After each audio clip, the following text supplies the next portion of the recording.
So, Nick, thank you for going from the other side. So, can you tell me a bit about Homey and like what you guys do? Tell us a bit about your story there.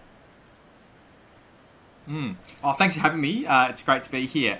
So Homey is an organisation that supports young people affected by homelessness and hardship around skills and confidence and experiences, really to sort of help with work readiness and I guess just general Yep. preparedness for futures. So, in layman's terms, we sell streetwear clothing. We use the profits to run some really cool programs for young people who are doing it tough in our community. So, yeah, it's been an 8 year journey, and it's really nice to be able to work in sort of two worlds in sort of fashion and streetwear, and really trying to sort of get creative in that space, but also be driving and running some really important impact programs. So particularly in employment, is a big area of focus for us as a pathway out of Yeah, I mean homelessness for young that's people. really the only way people can actually truly get freedom. Do you know what I mean? Like they get stuck in that cycle of going through the system.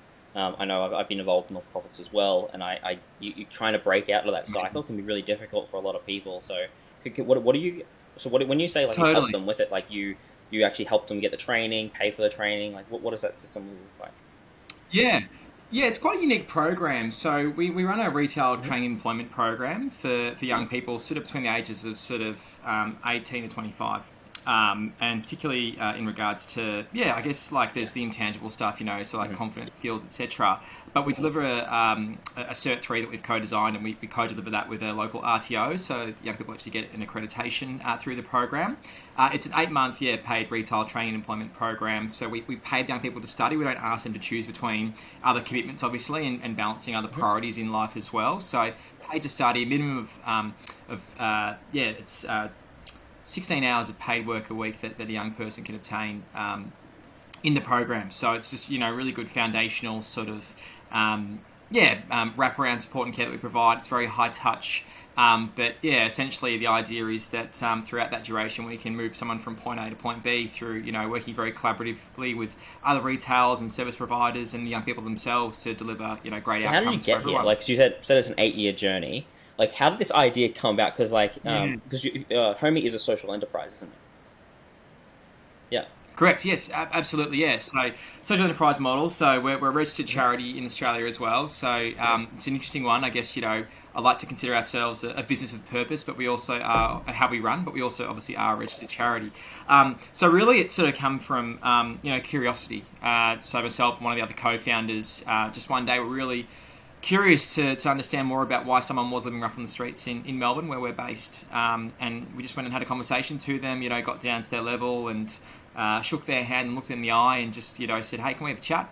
And it was just really eye-opening for us, I guess. There were so many realizations that we had, and the biggest insight was that this wasn't a homeless person, that this kind Mm. of stigma that existed. We were sort of, quite nervous and had that trepidation and everything, but it's actually a person experiencing homelessness. By having that chat with a human, we realized, oh, they're exactly that. A human being like you and I, and have, shared interests and and goals and dreams and all the rest of it, and had found themselves in that situation, largely through no fault of their own. So we just felt that it was really unfortunate that there was such a stigma and this negative stereotype that's perpetuated through the mainstream media around homelessness. And I guess what we decided to do was sort of an advocacy piece, and we created a Facebook page sharing the stories of these people with their consent in their own words, to try and really challenge those preconceived notions. And that just got a lot of organic attention and support. And we were really buoyed by that and thought, okay, that's great. We're having a conversation. We're making it easy for someone to identify with this issue.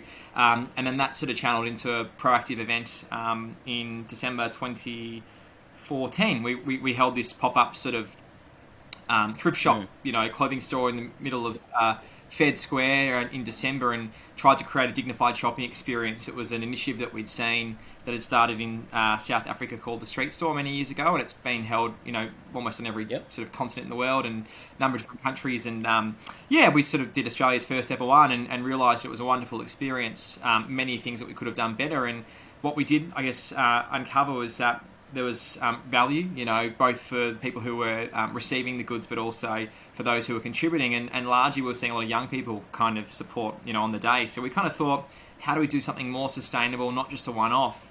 And come up with this idea of, what if we create a business, a clothing brand, a social enterprise? We could use the profits to Mm. run more of these days. So we decided to do exactly that. We crowdfunded, and managed to get, a month pop up in a major shopping centre here in the city of Melbourne, and that then ended up being, not a month but a year, and then we were having these VIP day shopping experiences, which were really an evolution of that experience that we'd hosted in Fed Square. The idea was that we would close the store to the public once a month and invite a local homelessness service to come in and shop for free. And we did it. It was supposed to just be for 1 month. We were going to, obviously open this store, and at the end of it, we were going to do it for the Big Issues service, which we did.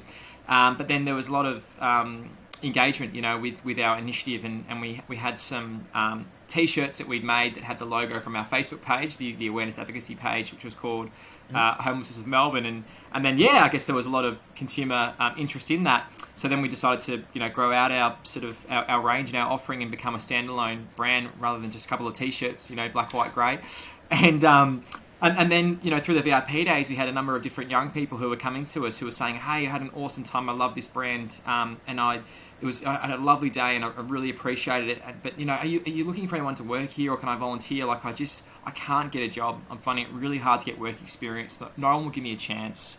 I've got nothing on my resume. Would I be able to come and learn and work?" And natural marriage. We're like, well, absolutely. We're running a clothing store, a retail business, and the industry itself is the biggest employer of young people, and youth homelessness is the most represented group of people experiencing homelessness in Australia. So it was a perfect marriage. So sorry, that's a short story that I've made quite long, but hopefully gives you a good sort of start to finish of how we've ended up where we are. It's crazy what you've created now. Did you guys have work experience like in businesses before? Like, did you come from like corporate world? Did you have small businesses like coming up? Or?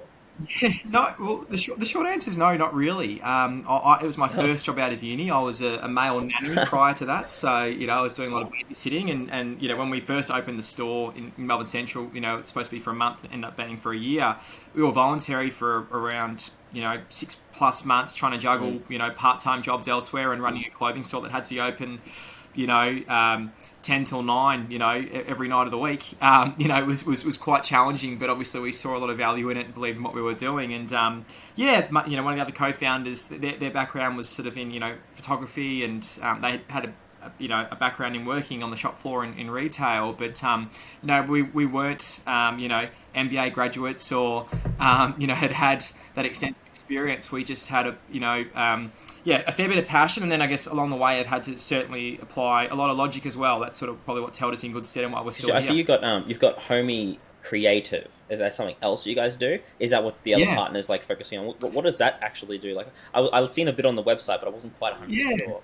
Yeah, cool. Yeah, look, Homie, apparel, the streetwear clothing is our bread and butter. So we obviously have a bricks and mortar clothing store, and we have an online store. But we also now have a sub-brand called Reborn by Homie, which is all upcycled garments, one-of-a-kind pieces, trying to obviously make sure we're tackling the landfill issue, etc., and all the rest of that. And we obviously are in the business of production as well, so making sure that we've got some good product life cycles happening and some continuity. So that was sort of an evolution, and just another string in the bow. And another one is we have in-house capacity and capability with our team and our talent. We do our own photo shoots, by far and large, and flat lays and all the rest of that. And we thought, what if we could offer this service for other businesses as well, and they could support us? If they don't want to buy a T-shirt, what if they want to hire us to do a e-com shoot for them, or we can come and do some videography and put together a really nice package. So it's just kind of been diversifying our income portfolio in this increasingly volatile environment. So making sure that we're not just solely wed to one idea, and also making sure that anything that we're doing is not too much of a gross overreach, that actually is in our sort of wheelhouse, and we're good at it as well. We don't want to be offering a subpar service and people engaging with us just because we're a charity. If it's a bad T-shirt, people aren't going to come back, even if it is a great cause. How do you guys manage like cash flow? Because that'd be incredibly difficult with a non-for-profit, because you don't have like excess, do you know what I mean? You don't have like a war chest, or like, have this like build up of things. Like that must be really difficult. It's a great question. It's kept me up many nights at a time. There's been moments where you sort of think, if something goes this way, then we might not be here next month or two, or or whatnot. So it is really challenging, because it makes it more difficult in terms of finance and all the rest of that. We actually can't, we can get impact investment. It's not the same as we can't offer equity in our organisation. We can't, provide, shares and all the rest of that. And there's pros and cons to that. Look, we are fortunate, given that we are a registered charity. had a number of different groups that have come to us and been able to provide, cash injections at different periods of time as a donation, and that's obviously a tax write-off and supporting our, incredible programs. So we've been very fortunate that we've been aided by, I guess, the duality of both trying to operate commercially but having the benefit of also being able to work with philanthropy. So that's certainly helped from a program perspective in terms of supporting that when sometimes the commercial vehicle is going through a slower period as well. So it's really tough, right? Like I think the two secrets to successful business is you need to be able to create value, like social, whether it's value to the customer, social value, whatever, and you can create more value and kill two birds with one stone, right? In terms of providing a great product and then obviously doing something for the community, and that's value. And then cash flow, managing cash flow.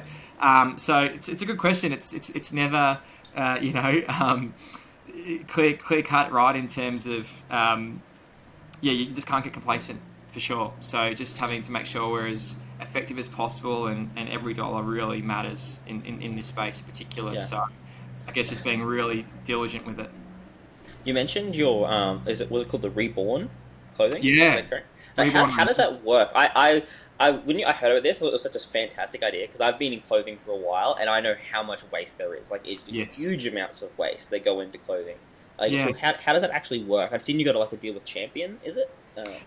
So twofold. So Champion's certainly sort of a major partner of the Reborn initiative, and the idea is that we take excess stock, and obviously we use our own product as well. That would otherwise be, and those are partners, that would in a traditional environment be otherwise destined for landfill, and we repurpose and upcycle those into bespoke one of a kind pieces. So we have in-house staff, pattern makers who cut and sew. And create these really unique, garments that give the, product a second life. And, obviously it's sort of, again, quite high touch and there's heavy treatment with the garment. And we can obviously also, charge a bit more for them because they've been really carefully curated and are beautiful bespoke pieces. So, it's just a really lovely initiative to be able to, have, I guess, in our arsenal because it does appeal to a different consumer as well. It's probably a bit, more directional in terms of the aesthetic and all the rest of that, but it's certainly is highly engaging. So it's nice to have that entity also in play. You guys seem to be doing so much. You've got your Reborn, you've got your normal clothing, you've got your helping people find work and get work experience. You've got your creative side. What's the what's the end goal? Because I'm sort of really curious about with Homie. You're obviously homeless in Melbourne.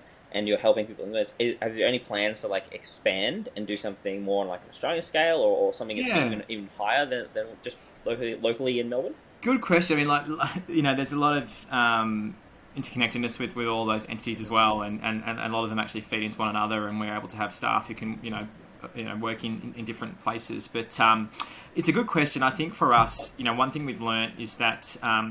Our program itself, we work with the retail training and employment. We work with a dozen young people for essentially a year, and it's highly intensive wraparound, and there's real depth of quality to that, and that's what genuinely actually affects real change in someone's life and livelihood. It cannot be a band-aid solution. So the catch-22 for us is that we've got something that works incredibly well. We know with our cohort, we've now got over 40 graduates.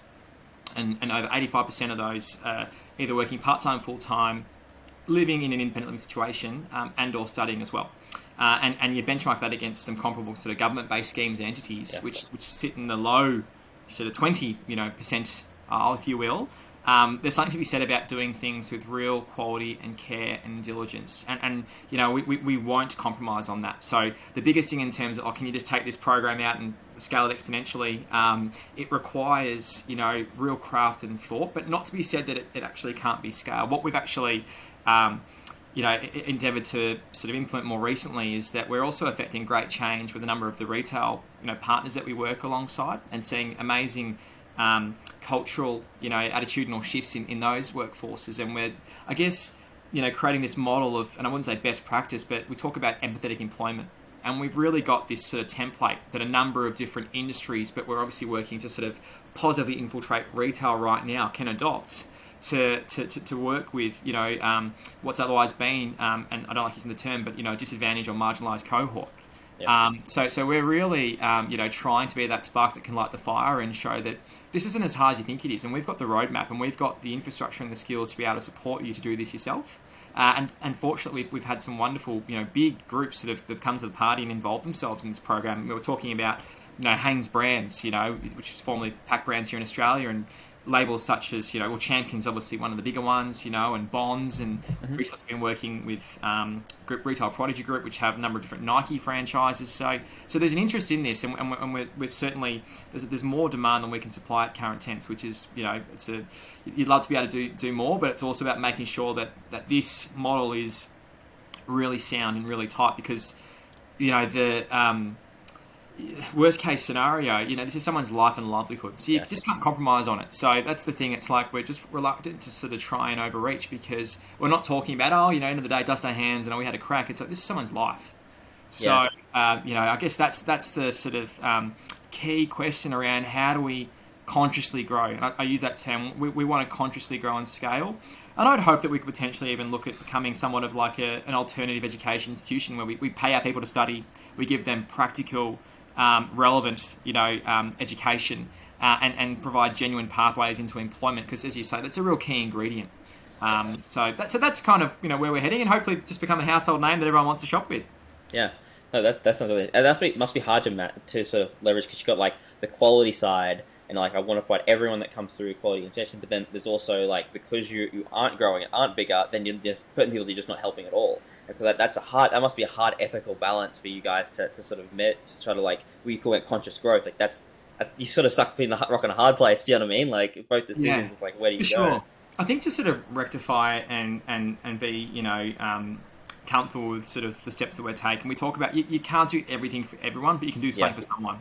And if we can do what we're doing really well and make sure that, as I say, we've dotted the I's, crossed the T's, made it as sound as humanly possible, then we're proud of that. We'd rather do that than try and do something that's half baked and half cooked, because, as I say, the consequences are just too severe.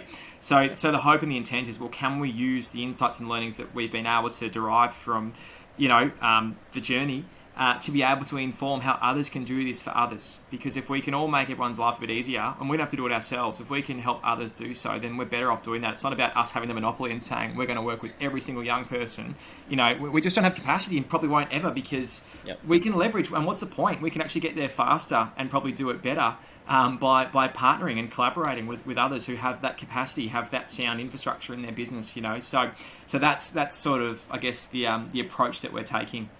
Yeah, that's really smart. You mentioned your business journey. Can you take me back to like right when you guys started and like till now? What were some of like the biggest challenges and lessons you guys had as you're building a social enterprise? Because I think that's something different just building a normal business. Totally. There must be a lot of uniqueness coming into that, and you've still got to learn all the normal business stuff. You've still got to learn how to market yourselves. You've got to get your name out there, things like that. So what were the biggest challenges you guys had as you're starting that journey? No, great question. And I think, in some ways we've been fortunate that, have we not known any better, like we've been able to actually be a bit more daring at times, or whatever else it may be. But yeah, I think, I guess understanding what our value is, and we've sort of some great sage advice from a board member many years ago saying, everything's a value exchange. You are providing as much as, you're in startup and you're just trying to do a good thing, and, you're going to the wishing well and asking.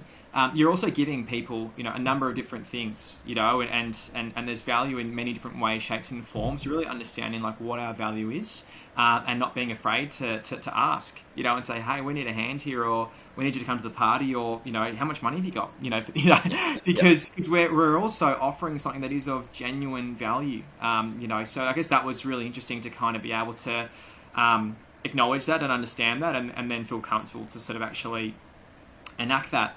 And then I would also say, it's been, as I say, like a journey of, we've been able to get to, a certain point in time, early days, with just having that sheer passion and kind of will and drive, and just, ignorance and naivety. However, you do have to have that practical application of logic. And I think successful businesses, have that harmonization of passion and logic, where it's, you need both.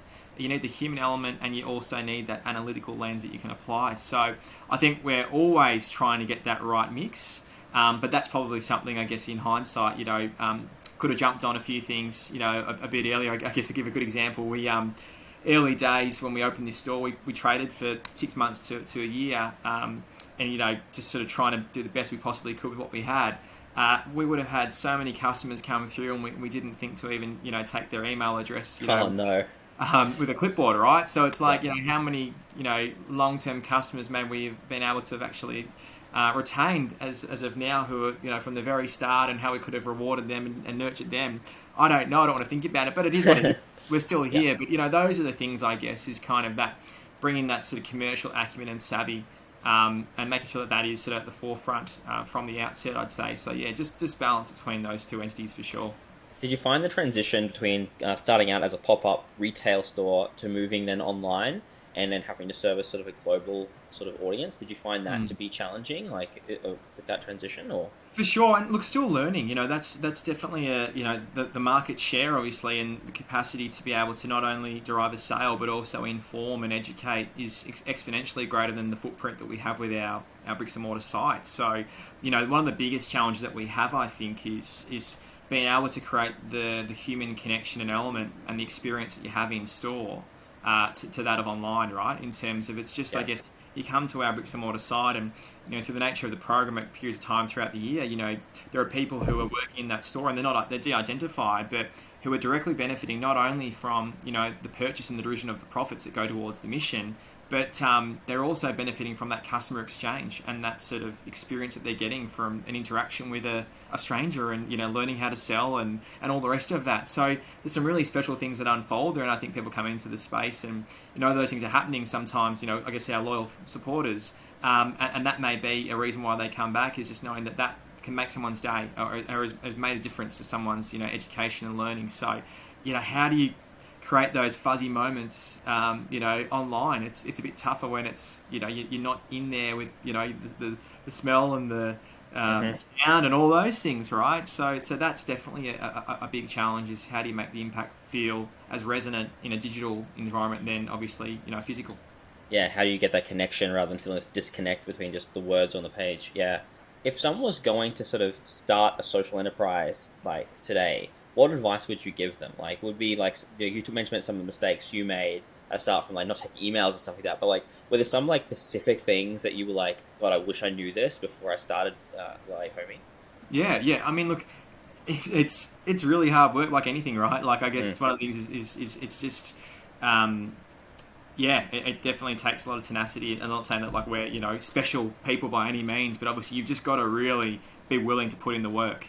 Mm. Because had I have known what it would take in terms of sleepless nights and worrying and stress and anxiety and all those things, maybe I would have thought twice. I mean, maybe not, who knows, right? But Yep. you got to really believe in what you're doing, I think, and have that north star, that during those trying moments, it's like anything. I'm not, any starting up a business or taking over a business or whatever. It certainly has its challenges, but I guess you've got to know what that north star is, because I think we all have days where it's hard to get out of bed, but working in this space, I think it makes it a bit easier, right? It's like if you've got your purpose and you know what you're here, to try and achieve, then it makes it a bit easier on those days where you don't want to get out of bed. So, yeah, I mean, I think it's just kind of, having some awareness that, okay, it's not going to be as easy as I think it is, of course, like anything in life. Hmm. And then again, I mean, I mentioned it again, but you've got to balance. You've got to have passion. You've got to have logic. You've got to have grit, Yeah. to be able to get something, because that's going to be viable, because without any profit, there's no purpose. So you really have to make sure that from the outset, that savvy is recognised and understood. And that, we didn't really have that appreciation from the outset of just, let's just try and do something great. But then obviously along the lines, we've learned that, like, to keep this thing going, how do we make it sustainable? How do we make sure that it, can perpetuate beyond our, 10 years and all the rest of that? It's about making sure that the infrastructure is there for it to be able to be successful, because you can have all the positive intent and all the goals and aspirations, and we're going to do this. But if you can't actually do it financially, then you can't do it. Yeah, a lot of people, especially in like when they're people that go into social enterprise and do it, they're very giving people. They like to give back, and sometimes they forget sometimes you got to fill your cup up first. Do you know what I mean? Before you can fill others, and Totally. especially in business, you run out of money, it's all over. Do you know what I mean? All the positive stuff you think you want to do and stuff like that, but you start like not giving too much, but trying to not balance the books and not actually making not having an actual business model that actually is sustainable. Yeah, that's what I love about what you guys have done, because it's not just one project. Anyone can make anything work for an event. Do you know what I mean? And just a pop up store. You guys have turned that and turn it into something that's lasted 8 years now, and hopefully well into the future, and then continues Yeah. to grow because of it, which Hopefully, yeah. almost no one does. Like if you look at all of them, they all last like small little while, and they just drop off, and they go away because the people behind them either didn't have the skills or didn't have had too much ego to reach out and get help from other people and do Yeah. it. So yeah, no, No, greatly appreciate it. And that's right on that point to say, just surrounding yourself with good sound counsel, like understand what your strengths are and lean into those, but then obviously surround yourselves with people who can help fill those gaps. yeah, And skilled volunteers are a wonderful thing. And we're not talking about, we need someone to come and help pack some orders. It's someone who's a gun accountant who's got, a bit of capacity interest, in helping build out a cash flow model. Those are the kind of people you want to tap into, because that's what they're a gun at. And if you can have all of those folk around you, then you're just well supported and bolstered to be able to do what you need to do. what were some of the challenges you had on the management side and leadership side? Because obviously, like when you're working with a lot of volunteers and working with that, it's your leadership gets tested very much because you can't just give someone a paycheck and be like, "I'm paying you, go and do it." Do you know what I mean? Like, what are some of the things you had to learn around that? Yeah, I mean, look, I think people obviously are your greatest asset in the business, but they can also be, at times, depending on how you manage, one of the greatest challenges. So I think it's and in our space as well, people often we can't offer the commanding sort of market sort of corporate salaries and remuneration, and it's, well, what else can we provide to them? How can we make sure that this is a workplace that they feel respected by, appreciate, is doing the best it possibly can. There's transparency there, so they understand where we are and what we need to do to get to that place and everything else. So I think that's been, a constant challenge is, just making sure that, like with information sharing, like, making sure you're sharing the appropriate amount, it's to say, hey, we're tracking pretty well, but let's not get ahead of ourselves. Like, I can't bring every single person across, the minutiae of the financials, and because you've, seen a sales month that's been fantastic, that doesn't mean that it's raises for everybody and happy days and off we go type thing. It's making sure that we are really diligent because, as I say, every dollar matters. So that's always a challenge. Is sometimes these workforces can be artificially inflated. You look at sort of the whole COVID environment, and that also the JobKeeper payments. For a lot of organisations and ourselves, amazing at the time, but then obviously when that sort of tails off and you're still you've got people in contracts and and all providing value to the organisation, and well, how do we do this if we can't substantiate it without having that supplementary support? All those things, it's a real challenge, and you just want the best people as well. Make sure that they're happy and healthy, and so I guess like long answer and story short, it's I think just about what can we do to make sure that we're not just providing the financial support, but what other elements and areas can we sort of offer to make sure that someone feels fulfilled and valued and appreciated. I think that's the biggest thing. I was reading a book the other day. I don't know if you know, it's called Drive. No, yeah, It's, right. it's a book called Drive, and so it talks about like the motivations of people and like what they do, and they did like all these different studies on like kids up to like adults and like what motivates someone. And like obviously like people are talking about, oh, it's like carrot stick motivation sort of thing, like that's the traditional type of thing. But they were saying like instead of like rewarding someone with say like something that's outside of them, like money or a bone or something like that, most people they actually get driven far more by an internal satisfaction of doing something right, or they're just passionate about the thing they're doing. And as soon as you start implementing external motivations, like I'm already passionate about this, but now I'm going to offer a bonus if you hit this. Now my drive moves from internal to external, and how that actually changes the way people does. And now they start getting more greedy, the rates go up, and people start getting more burnt out in situations rather than just being driven by an internal need. So and it's really interesting with like social enterprise, because when someone's working for you, I'm sure they've got to make a living and they've got to do that, but there's other places that they could go, you know what I mean? Other than that, and they're probably driven by something far greater than just wanting to get more money in the bank account. Absolutely. I think sometimes it's reminding everybody, yourself included, why you're there. Yeah. It's like, what are we here to do? And just really make sure that grounding moment is always realised. Yeah, that's an awesome insight. Do you guys have any role models? Like, is there someone when you guys were going up that you like looked up to or helped you go through this? And it could be like someone that's personally, or is it like someone external that you've like always looked up to?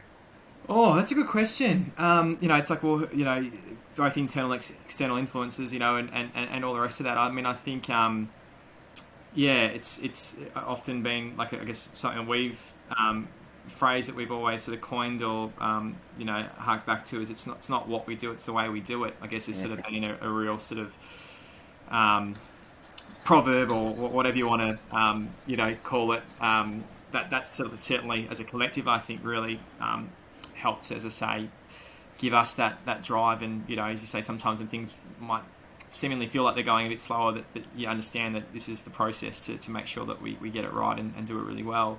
So I mean, I think obviously family's always been a big force, I'm sure, for a lot of people as well. And then something like external, like not from a business or perspective, but I guess I look at even like there's like the story of that athlete at the Mexico Olympics, that Australian guy, what's his name? Peter Norman. He was with two African American athletes, and they were doing the protest and wore the gloves and did a Black Power salute, and they sort of were going up to the stage, and they sort of said to Peter, "Hey, we're going to do this," and it was obviously at a very controversial time, and we want to give you the heads up, you don't have to come with us, sort of type thing. And he went up there with them and wore the badge, and stood there in solidarity, and then was completely just absolutely torn to shreds post that media. I think even as recent as like the 2000 Olympics was still like it was almost like a character, and they've since passed away, but was maligned character and everything. But obviously since, it's just I guess an amazing shining example of just like the right thing to do, and what does that look like? And I think that for me personally is something that I always think about is like what's the right thing to do, and that's always a pretty good compass. And sometimes it can be unpopular, but ultimately that's the legacy stuff. So I really like that story. I love that. Yeah, it's so hard because sometimes the easy thing to do is not the right thing. Actually, rarely it is. Like whenever it is the easy thing to do, you doesn't even think about it. But when you've got that decision between what's the short-term thing, like everyone, this is going to be the easiest way out, but I know in my heart this is the right thing. Totally. That's really interesting. That should help you get to sleep at night when you're making these decisions. Yeah. Oh yeah, you need to have some sort of reference point. Yeah, some sort of like you mentioned that the compass and like that North Star for your thing. So yeah, it's good. Do you listen to any like books or podcasts? Like have any like helped you like go through it and learn what you're doing? My partner loves Guy Raz. Guy Raz has these like startup stories like Ben and Jerry's and all these other.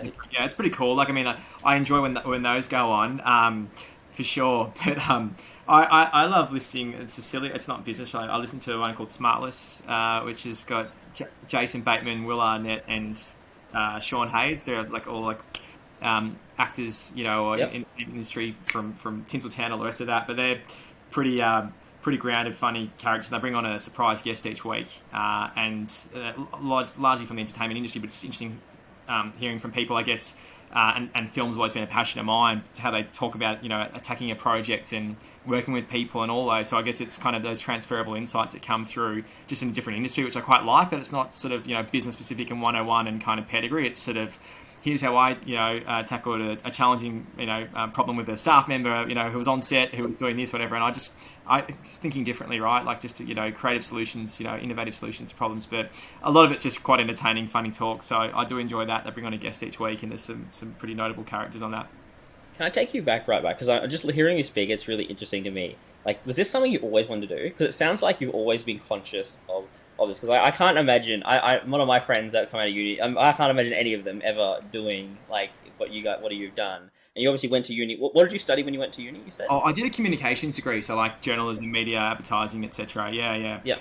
Sort of like all round sort of type of piece. But it's short answer. No, I had no idea this is where I would be with work. I think it was one of those things, just gone sort of the centre of the nose, and always wanted to try and do something with some semblance of purpose. And as I say, like I like the idea of like I think it's a quote from a writer, I believe it's George Eliot, but pen name is, and then the actual name is Mary Ann Evans. It's something about what do we exist for if not to make life a little less difficult for each other, or easier for each other. I just think that's such a great sentiment. I'm like, that's it. So that's kind of a bit of a creed, right? Where I'm like, that's what it's all about. So I think just if I'm doing something along those lines and making life a bit easy for someone, then great, I'm happy. So no, as you can sort of tell from the story, we sort of fell into it. We literally went and had a chat to someone, and it's really changed the course and trajectory of what our pathways may have been. So yeah, it's nice to be here now. It's been amazing, fruitful work in many different ways. So yeah, no, thanks for the insight. But I've got to say, hopefully, I haven't let you down by saying no. It wasn't what I thought I would be doing. No. Honestly, I didn't. I mean, I didn't expect you to be like, because like it's you imagine when you're there, like you just so many people are lost at what they're trying to do. You know what I mean? And I know even for myself, right? I always seem to like plan my like 50 years ahead thing, and sometimes I always wonder, I'm like, is there blinders on? Do you know what I mean? Do you just have one thing? Do you get just like, you know what I mean? Then like, oh, if other things come up, are there distractions? You know what I mean? It's always interesting to see, like, sometimes you just got to go with the flow a bit and see where it leads and go where the wind blows, for sure. See what happens. Absolutely. If you got time, capacity, why not? Yeah.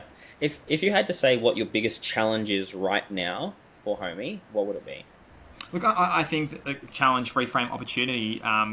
We've still got a lot of noise that we can make, especially in the e-com digi space. I feel like we've got a product that, and a brand that's very well known and regarded here in the inner north, of Melbourne. But a lot of people actually don't have awareness of who we are and what we do, and also the way we do it. So I actually think it's really utilising this digital space to be able to have a greater footprint.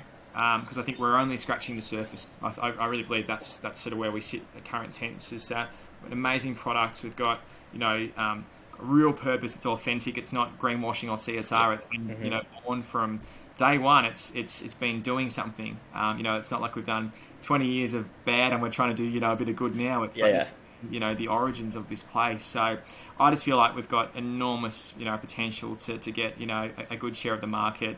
To reach a lot more people, to hopefully become prospective customers, but supporters of our mission. So that's the biggest opportunity that we have, and that's our challenge.